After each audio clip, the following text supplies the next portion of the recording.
Political concerns in the last decade of the 20th century.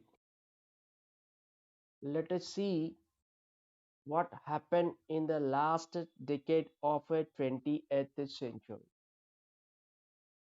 especially in politics. These elections in 20th century, we see that there was some significant developments. One is there our India was forced to open up for liberalization.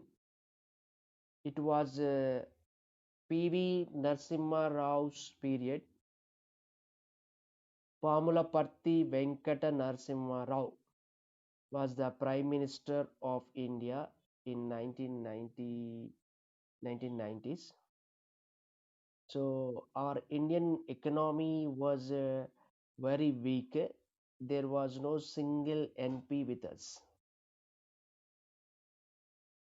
So we want funds to raise our financial resources.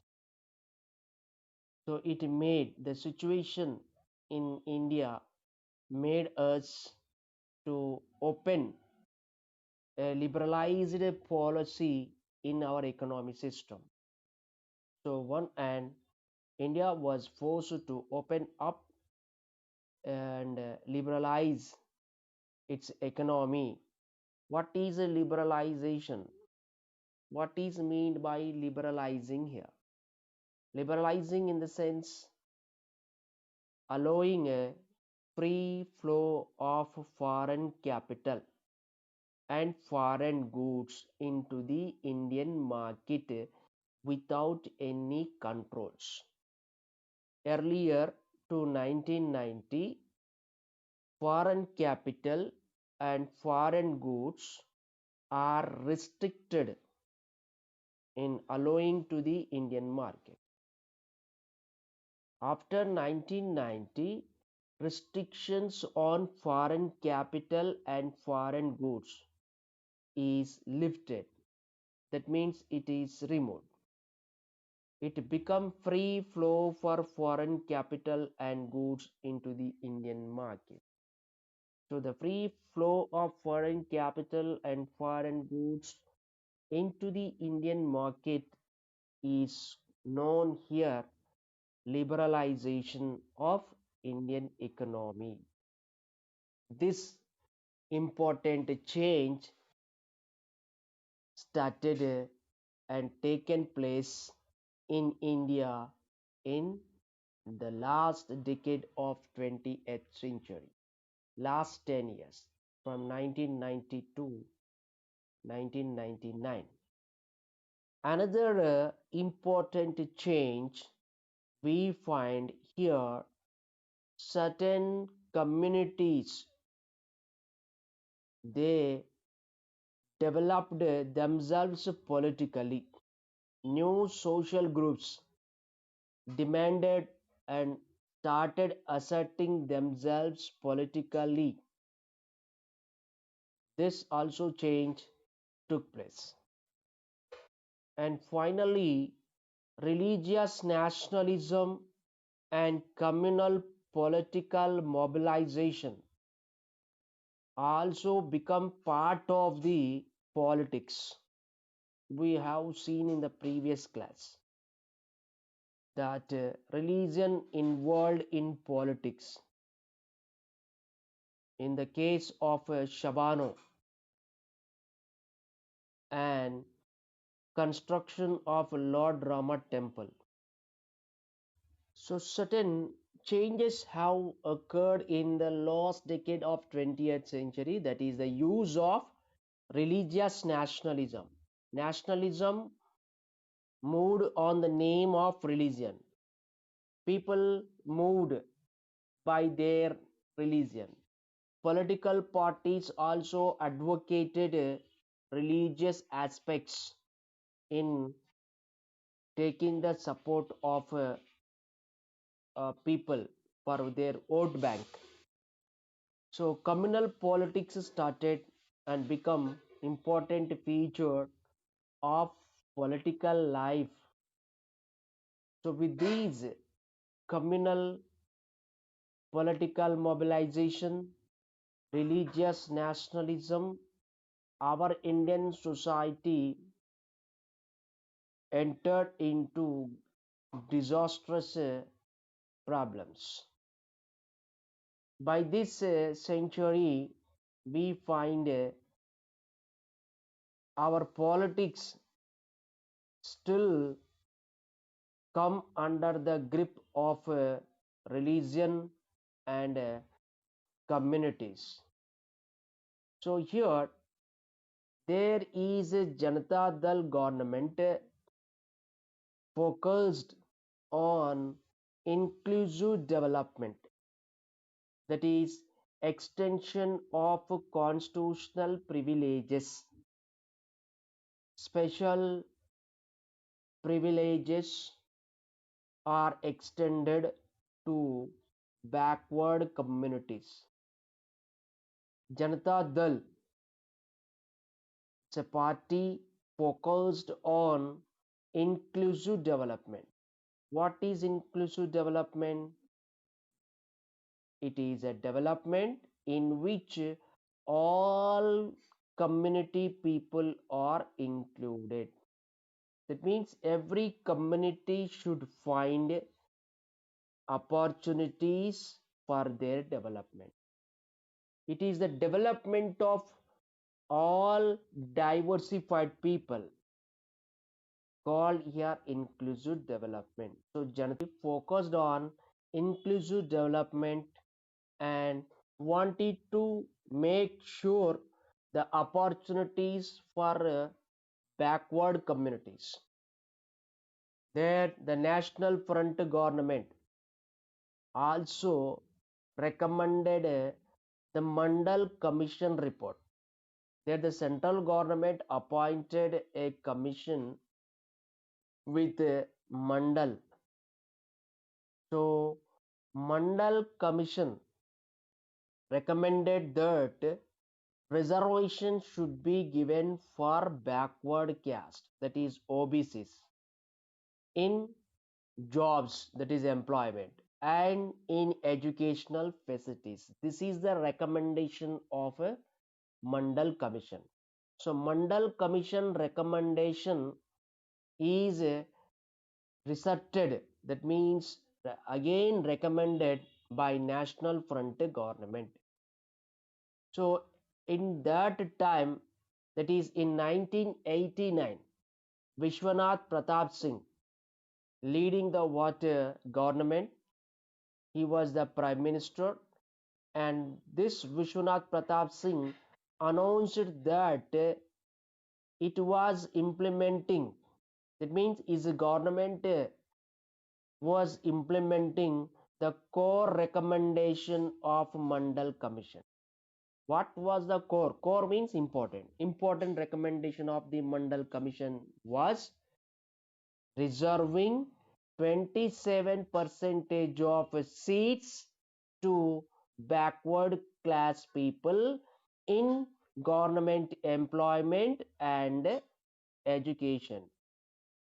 So VP Singh's government announced that his government is going to provide 27 percentage of reservation in government employment for those people who are socially and educationally backward. So Mandal Commission have identified BCs who are socially and economically backward, that is other backward class people.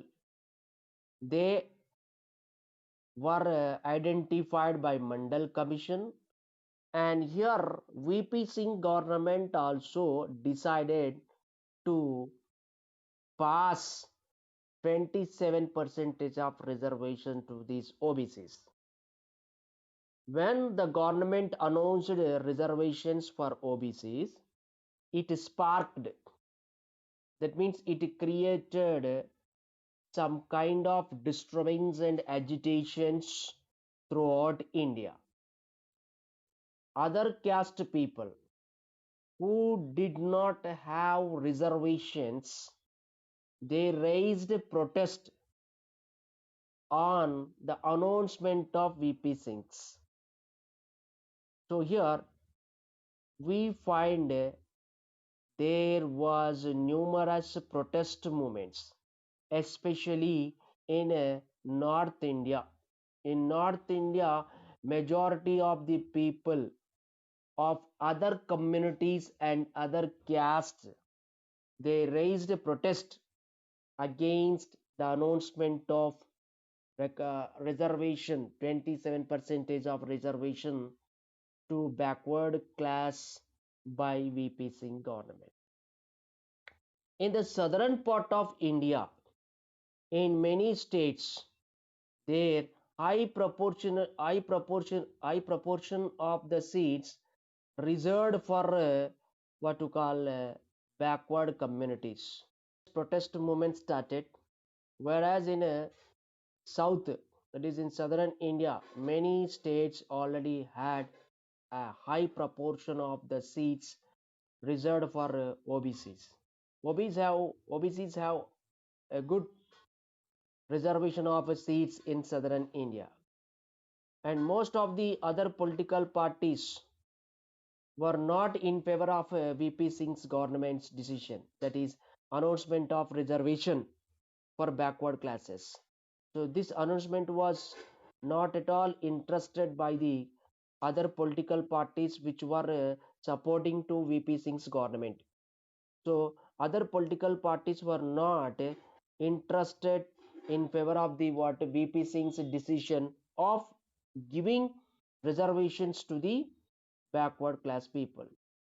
And these political parties who did not like the VP Singh's decision, they did not oppose the decision of VP Singh's in openly, because they felt fear that they may become unpopular among BC caste.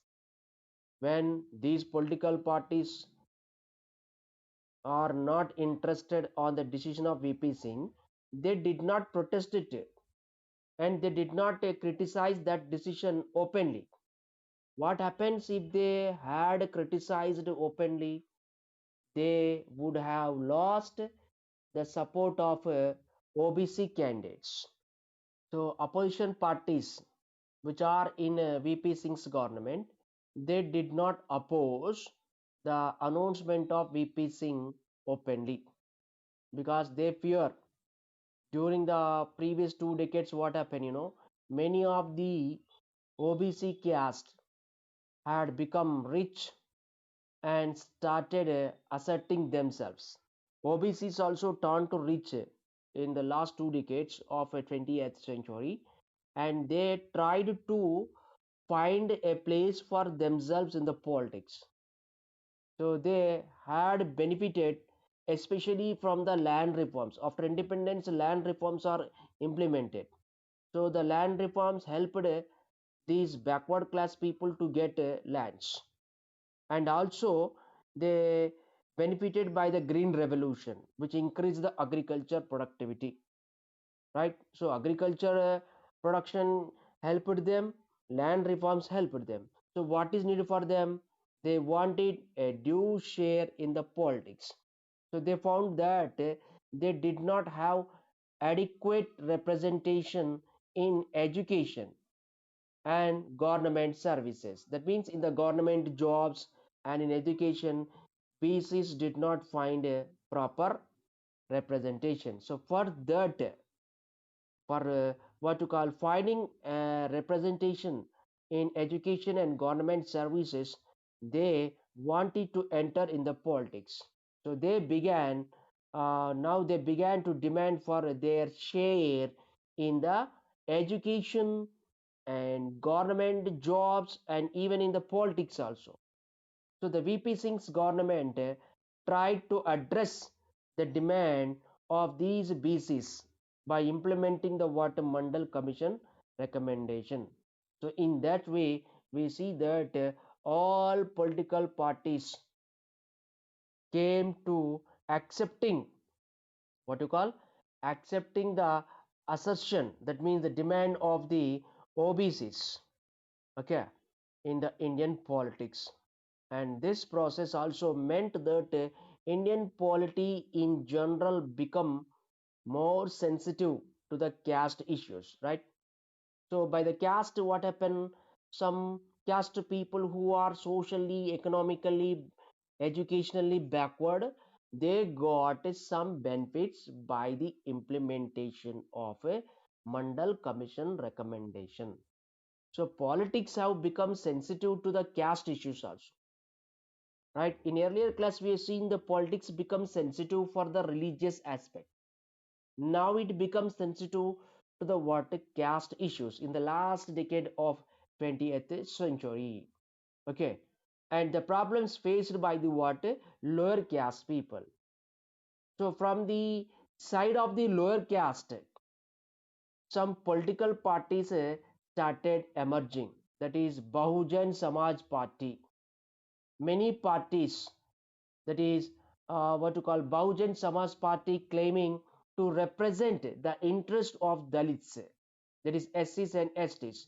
They do not find a good representation in education and in government services. So for them, a party started, that is a Bahujan Samaj Party, which demanded to provide interest to the Dalits, and many regional parties started emerging in India based on caste. Okay, some parties emerged giving support and protecting the interest of Yadavas. So political parties relating to different castes started in India. Okay, that means new political parties, regional parties started in different regions, okay, to uplift and protect the interest of concern what to call particular caste. For Yadavas, for Jats, we see some political parties started in Bihar, uh, Uttar Pradesh. So we see that our Indian politics become a politics based on the what caste and religion based one. Okay, so here religion be played a very crucial role in mobilizing the water politics. So let us see that how religion mobilized the water politics here. Okay, in the political tendency that seeks to build our nation based on nationalism led by Bharatiya Janata Party, BJP wanted to mobilize our nationalism based on what to call our Indian culture. BJP believed that the idea of democracy and secularism, these are Western ideas and not sufficient what is needed to India. In India, we have to focus on Indian culture. So the idea of democracy and secularism, which giving equal importance to all religion, is not focusing to the ancient Indian culture. BJP wanted to bring out our ancient Indian culture, which is at the edge of disappearance. So the BJP, however, opposed the idea of religious priesthood. That means it is really opposing the what religion. Okay, it wanted that a state should not run by religion. So BJP has opened a new debate on the nature of this secularism by raising its voice that secular state does not give a special treatment to the minorities. Instead, it is better to implement a common civil code to be applied. This is one of the agenda of BJP. Understand? So this tendency, that is religion-based politics, is not good.